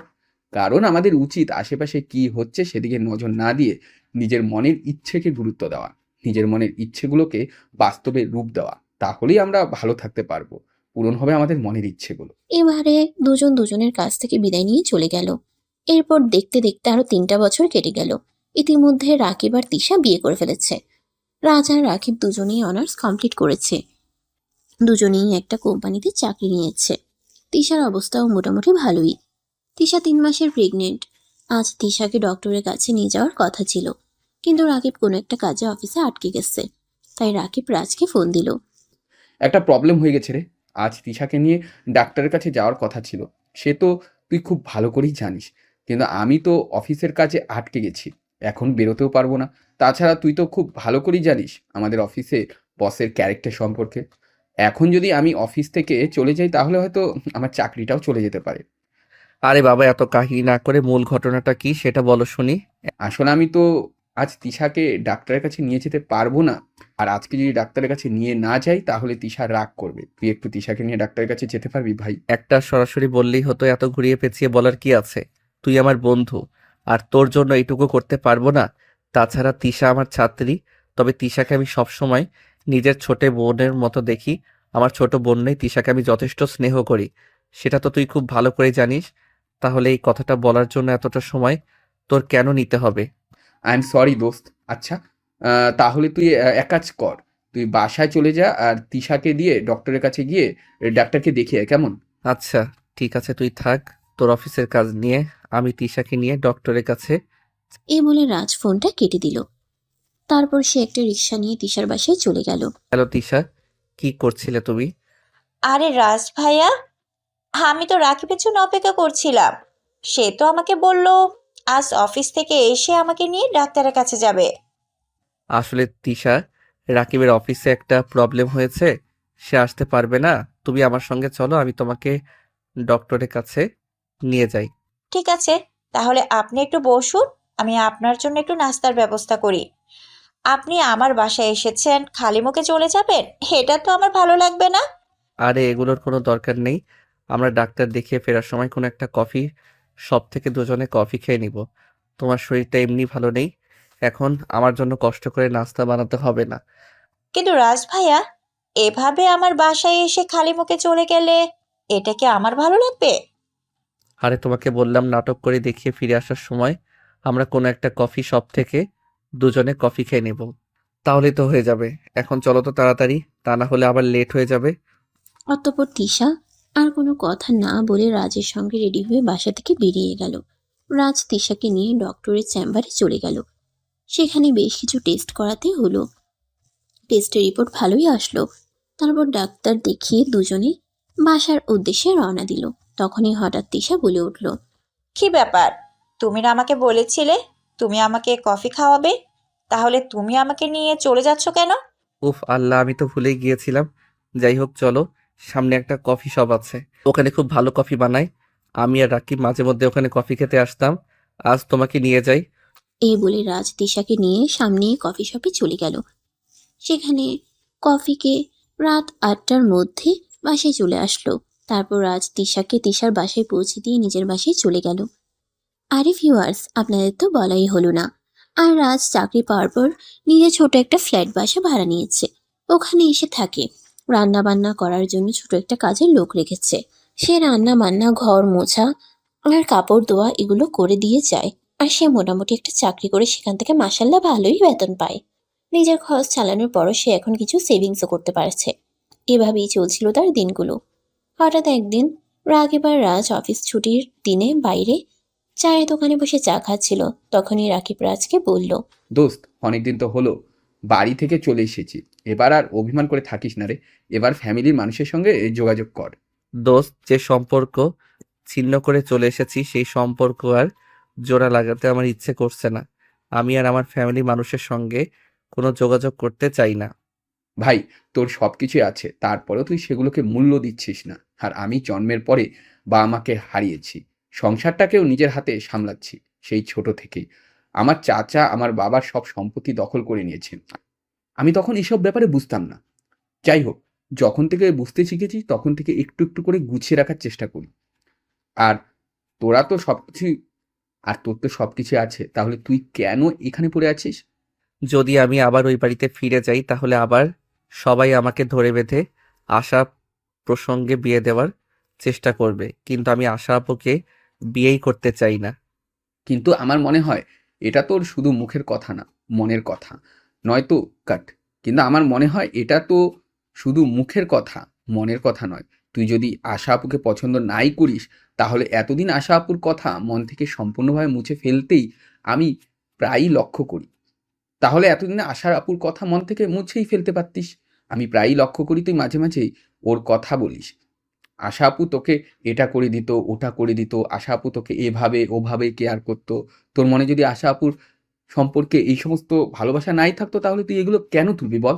আরে ভাই, বিশ্বাস করো, আশা আপু এগুলো করতো বলেই আমার মনে পড়ে, কিন্তু তাই বলে আমি তাকে ভালোবাসি না আর বিয়েও করতে চাই না। এটাই সত্য কথা, তুই আমার কথা বিশ্বাস কর। ভাই, আমি তোর কথা বিশ্বাস করতে পারলাম না, কারণ আমিও তো ভালোবেসে বিয়ে করেছি, তাই আমি জানি ভালোবাসার ফিলিংসগুলো কেমন হয়। আমি 100% গ্যারান্টি দিয়ে বলছি, তুই আশা আপুকে ভালোবাসিস আর আশা আপুকে খুব বেশি মিস করিস। রাজ তখন কোনো কথা না বলে সেখান থেকে চুপচাপ পাশে চলে আসলো। আসলে তার এই ব্যাপারে কথা বলতে ইচ্ছে হচ্ছিল না। বাসায় এসে বিছানায় শুয়ে শুয়ে মনে মনে ভাবতেছিল, আসলেই কি সে আশা আপুকে ভালোবাসে? বেশ কিছুক্ষণ শুয়ে শুয়ে চিন্তা করলো, তখনই তার হঠাৎ মনে পড়লো আসলে রাকিব যা বলেছে তা একদম সত্য কথা। আমাদের সেই মানুষটাকে খুব বেশি মনে পড়ে যায়, মানুষটাকে আমরা খুব বেশি ভালোবাসি। আমাদের কল্পনায় যেই মানুষটা আসে সেই মানুষটাই আমাকে অনেক বেশি ভালোবাসে। কিন্তু রাজ সেটা রাকিবের কাছে প্রকাশ করলো না। এরপর চলে গেল আরো 2 বছর। তিশার একটা মেয়ে বাবু হয়েছে, সে এখন টুকটাক কথাও বলতে পারে। হঠাৎ একদিন রাজ তিশার বাসায় গেল। কি অবস্থা তিশা, কেমন আছো? আর তোমার মেয়ে কেমন আছে? এই তো ভাইয়া, আলহামদুলিল্লাহ, আমিও ভালো আছি। আর আমার মেয়েও ভালো আছে। ভাইয়া, তোমাকে একটা কথা বলার ছিল, তুমি কিছু মনে করবে না তো? আরে পাগলি মেয়ে, তুই আমাকে কিছু বলে আমি আবার কিছু মনে করব কেন? তোকে তো আমি সবসময় নিজের বোনের মতোই স্নেহ করি। ভাইয়া, তুমি যদি সত্যি আমাকে নিজের বোনের মতো মনে করো, তাহলে ছোট বোন হিসাবে তোমাকে একটা উপদেশ দিতে চাই। হ্যাঁ রে বাবা, বল না কি বলবি। এত হেয়ালি কেন করছিস? তুই তো জানিস আমি এত হেয়ালি করা একদম পছন্দ করি না। আমি মানে, আমরা সবাই চাই তুমি তোমার ফ্যামিলিতে ফিরে যাও। কারণ কি জানো, আমার একটা মেয়ে হয়েছে। আমি জানি এখন সন্তানকে ছাড়া একটা মুহূর্ত থাকা কতটা কষ্টের। আর তোমার বাবা মা, তারা কতটা কষ্ট করছে। তুমি কবে তাদের কাছ থেকে চলে এসেছো। সন্তান ছাড়া বাবা মায়ের জীবন কতটা দুর্বিষহ সেটা আমি বুঝতে পারি। প্লিজ তুমি চলে যাও। কিন্তু আমি সেদিন যখন বাড়ি ছেড়ে বের হয়ে চলে এসেছিলাম, আমি তো বলে এসেছিলাম আমি আর কোনোদিন ওই বাড়িতে ফিরে যাব না। আমি যদি ওই বাড়িতে ফিরে যাই, ওই বাড়িতে কি আমার আদৌ জায়গা হবে? হবে না মানে? 100 বার হবে। তুমি কেন ভুলে যাচ্ছ? তুমি ওই বাড়িরই একমাত্র পুত্র সন্তান। আর ওই বাড়ির সমস্ত সম্পত্তি উত্তরাধিকারী একমাত্র তুমি। আশা করি যদি তুমি বিয়ে নাও করো, তারপরেও কত কত কোটি টাকার সম্পত্তি তোমার, সেগুলো কি তোমার বাবা মা এমনি এমনি কাউকে দিয়ে দিবে? তাছাড়া তুমি তাদের সন্তান, জীবিত আছো। তাদের কাছে থাকাটা তোমার প্রয়োজন আর কর্তব্য। আচ্ছা ঠিক আছে, আমি এই ব্যাপারে ভেবে দেখব। এত চিন্তা ভাবনার কিচ্ছু নেই। আমি রাকিবের সঙ্গে কথা বলবো, এবং আগামী সপ্তাহে আমরা দুজন তোমাকে নিয়ে তোমার বাড়িতে যাব। তারপর যা হয় দেখা যাবে। কিন্তু যদি তারপর ওখান থেকে অপমানিত হয়ে ফিরে আসতে হয়? সেটা তুমি আমার উপর ছেড়ে দাও। ওখানে যা হবে সবটা আমি সামলে নেব। কিন্তু তোমাকে আমার সঙ্গে যেতেই হবে, এটাই শেষ কথা। আমরা আর কোনো কথাই শুনতে চাই না। রাজ তখন আর কোনো কথা না বলে সেখান থেকে সোজা নিজের বাসায় চলে গেল। এদিকে সেদিন রাতের বেলা যখন রাকিব বাসায় আসলো, তখন তিশা রাকিবের সঙ্গে এ ব্যাপারে কথা বলল।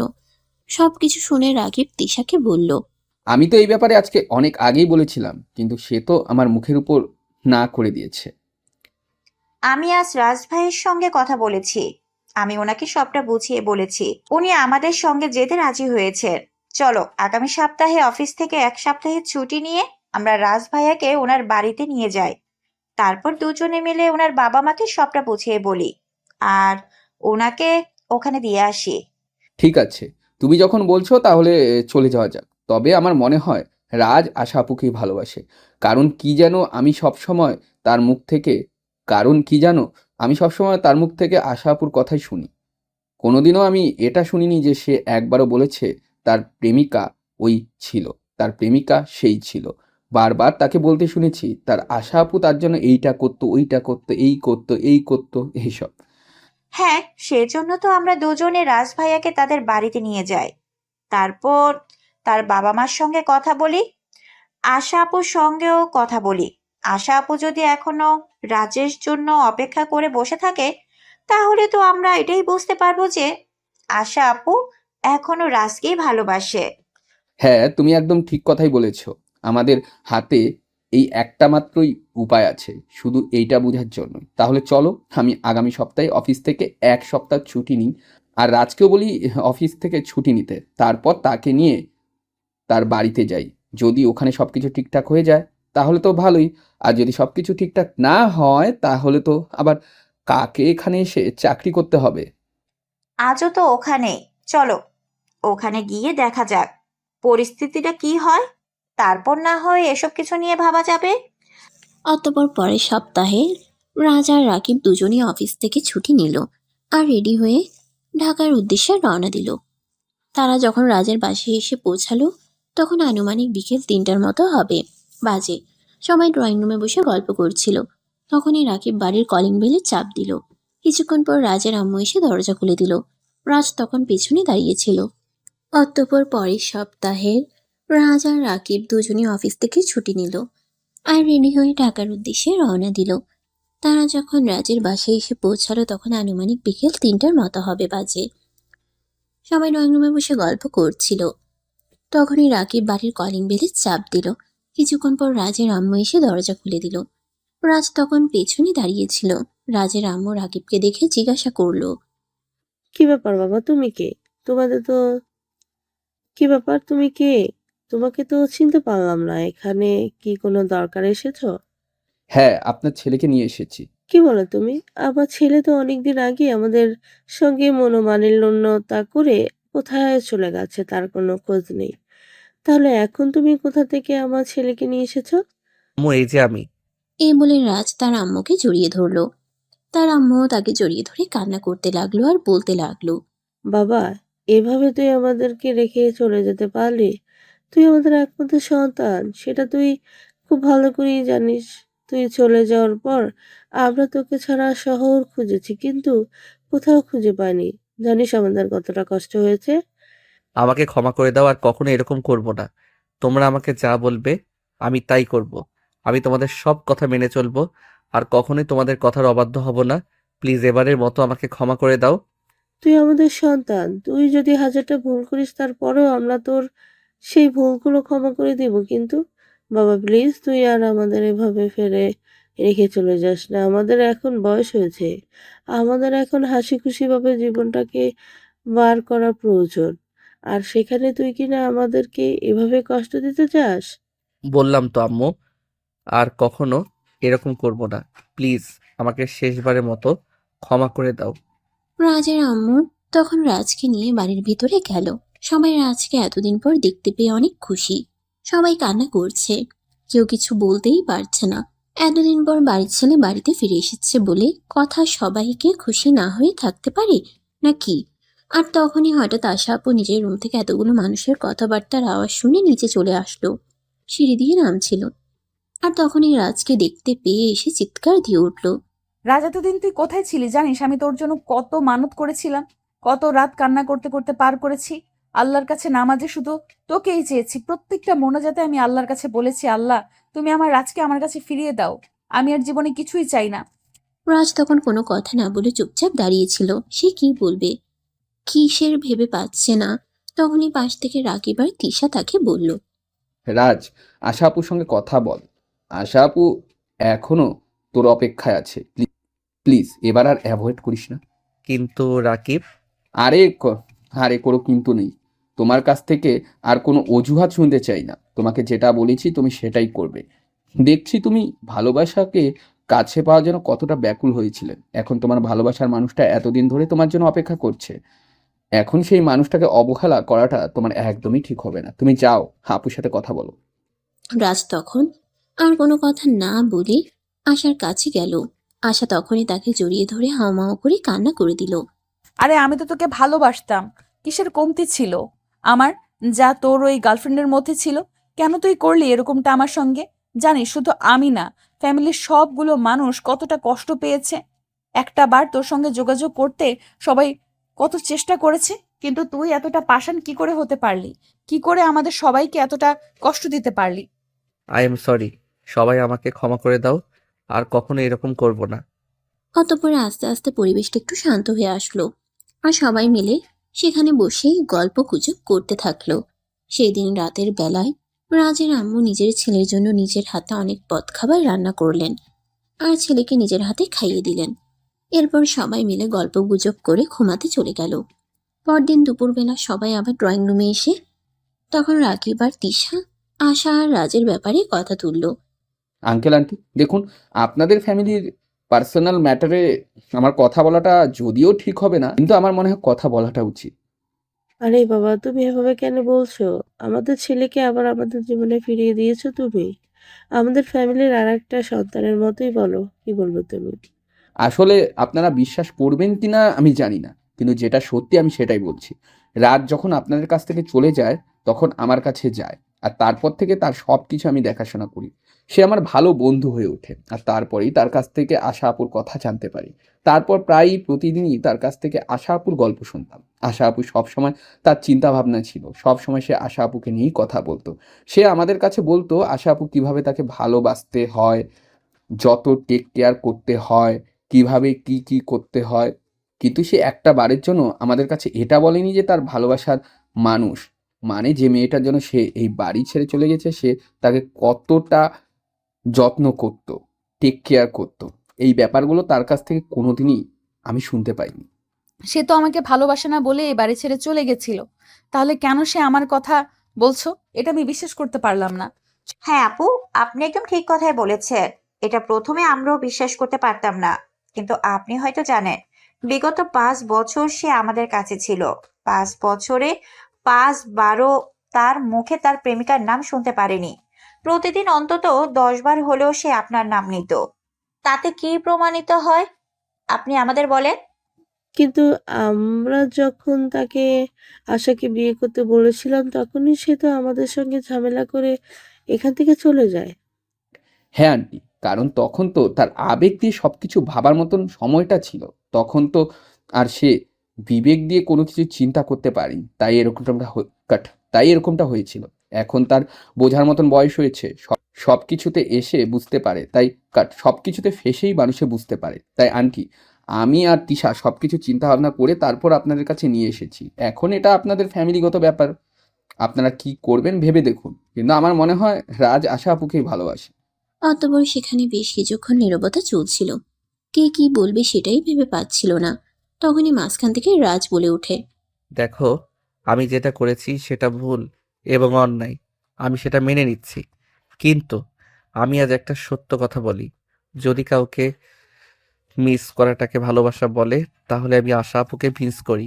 যদি কারো কথা বারবার মনে পড়াটাকে ভালোবাসা বলে তাহলে আমি আশা থেকে ভালোবাসি। এখন তোমরা ভেবে দেখো, আশা আপুর সঙ্গে আমাকে বিয়ে দেবে নাকি দেবে না? কথাটা শুনে সবার মনে আবারও সেই 5 বছর আগের হাসিটা ফিরে আসলো। আর সবাই খুশি মনেই বলল রাজ আর আশার বিয়ে দেবে। তারপর সেদিনই বাসায় কাজী রেখে আশা আর রাজের বিয়ের কাজ সম্পন্ন করা হলো। আজ রাকিব নিজের হাতে আশা আর রাজের জন্য বাসর ঘর সাজিয়েছে এবং তাকে সাহায্য করেছে। তার বউ তিশা। রাত তখন 11টা বাজে। রাজ, রাকিব, তিশা আর আশা চারজনেই একসঙ্গে রুমে বসে গল্প করছে। তখনই তিশা বলল, আরে রাকিব, আমরা আর কতক্ষণ বসে থাকবো? রাত 11টা বেজে গেছে। আর তাদের বাসর রাত জীবনের সবচেয়ে সুখময় একটা রাত। আমরা বসে বসে কেন তাদের সময়টা নষ্ট করছি? চলো আমরা অন্য রুমে গিয়ে ঘুমিয়ে পড়ি, আর তাদেরকে তাদের ভালোবাসাটা উপভোগ করার সুযোগ করে দেই। আরে না, ঠিক আছে, আমার তো ভালোই লাগছিল। চলো না আরো কিছুক্ষণ গল্প করা যাক। না রে বন্ধু, জীবনে অনেক সময় আমাদেরকে না রে বন্ধু, জীবনের অনেক সময় আমাদেরকে দিয়েছিস। এবার তোর বউকে সময় দেওয়ার পালা। তুই তোর বউকে সময় দে। আমরা এখন আসি। তোদের জন্য অনেক শুভকামনা রইল রে। ভালো থাকিস, ভালোবাসার মানুষটাকে ভালোভাবে রেখে দিস। এই বলে রাকিব আর তিশা দুজনেই রুম থেকে বের হয়ে চলে আসলো। আর তখনই আশা বিছানা থেকে নেমে রাজকে সালাম করে আর তারপর বলে, চলো দুজনে একসঙ্গে 2 রাকাত নফল নামাজ আদায় করি আর আল্লাহর কাছে আমাদের নতুন জীবনের জন্য দোয়া করি। হ্যাঁ, তাই চলো। এই বলে দুজন একসঙ্গে উজু করে এসে তারপর নামাজে দাঁড়িয়ে গেল। নামাজ শেষ হলে রাজ আশাকে নিয়ে বিছানায় চলে আসলো। দুজন সামনাসামনি বসে আছে, কেউ কোনো কথা বলছে না। তখনই রাজ আশার হাত দুটো ধরে বলল, প্লিজ, তুমি আমাকে ক্ষমা করে দাও। আমি তোমাকে এভাবে কষ্ট দিতে চাইনি, কিন্তু কি করব বলো, সময়টাই হয়তো এরকম ছিল। আরে, তুমি আমার কাছে ক্ষমা কেন চাইছো? তুমি আমার স্বামী। আমি কোনো ভুল করে থাকলে আমাকে তুমি ক্ষমা করে দিও। কিন্তু আমি বুঝতে পেরেছি ওই সময়টা তোমার আবেগের ছিল, তাই তাই আমার সঙ্গে এরকম করেছো। তবে বিশ্বাস করো, আমি কিছুই মনে করিনি। আমি জানতাম আমার ভালোবাসার সত্য একদিন না একদিন তুমি ফিরে আসবেই। সত্যি তুমি আমাকে ক্ষমা করে দিয়েছো? আমার প্রতি তোমার কোনো অভিযোগ নেই? না রে বাবা, কোনো অভিযোগ নেই। এখন চলো, এই 5 বছর আগে যেটা করতে চেয়েছিলাম এখন ওটা করি। এখন তো আর কোনো বাধা নেই, এখন তো আমরা স্বামী স্ত্রী। কথাটা শুনে রাজ অনেকটাই লজ্জায় পড়ে গেল। আসলে সে কোনোদিন কল্পনাও করেনি তার আপন চাচাতো বোনের সঙ্গে তাকে বাসর করতে হবে। যাই হোক, বিধাতার লেখন কেউ খণ্ডাতে পারে না। লজ্জায় সে আশার দিকে চোখ তুলে তাকাতে পারছিল না। তখন আশা 2 হাত দিয়ে তার মুখটা ধরে নিজের দিকে ফিরিয়ে নেয় আর বলে, এখন আর লজ্জা পেলে কি হবে? যা হবার সেটা তো 5 বছর আগেই হয়ে গেছে। এখন তো শুধু সেটা রিপিট করব। তাই তাহলে চলো, আর দেরি করছো কেন? শুরু করা যাক। এই বলে রাজ আশার কাছে চলে যায় আর তারপর আশাকে নিজের কাছে টেনে নেয় আর আশার কপালে আলতো করে একটা ভালোবাসার পরশ এঁকে দিয়ে নিজের বুকের সঙ্গে আশাকে মিশিয়ে নেয়। আশাও এতদিন পর নিজের ভালোবাসার মানুষটাকে ফিরে পেয়ে আনন্দে আত্মহারা হবার অবস্থা। সেও ভালোবাসার বাঁধনে নীলকে নিজের কাছে টেনে নেয়। এরপর দুজন দুজনকে নিয়ে ভালোবাসার মহাসমুদ্রে ডুবে গেল। তো ভিউয়ার্স, আমাদের আজকের গল্পটা এই পর্যন্তই ছিল। গল্পটা আপনাদের কাছে কেমন লেগেছে ছোট্ট একটা কমেন্টে জানাতে ভুলবেন না কিন্তু। সবাই ভালো থাকবেন, সুস্থ থাকবেন। দেখা হবে আবারও নতুন কোনো এক প্রেমের গল্পে। আল্লাহ হাফিজ।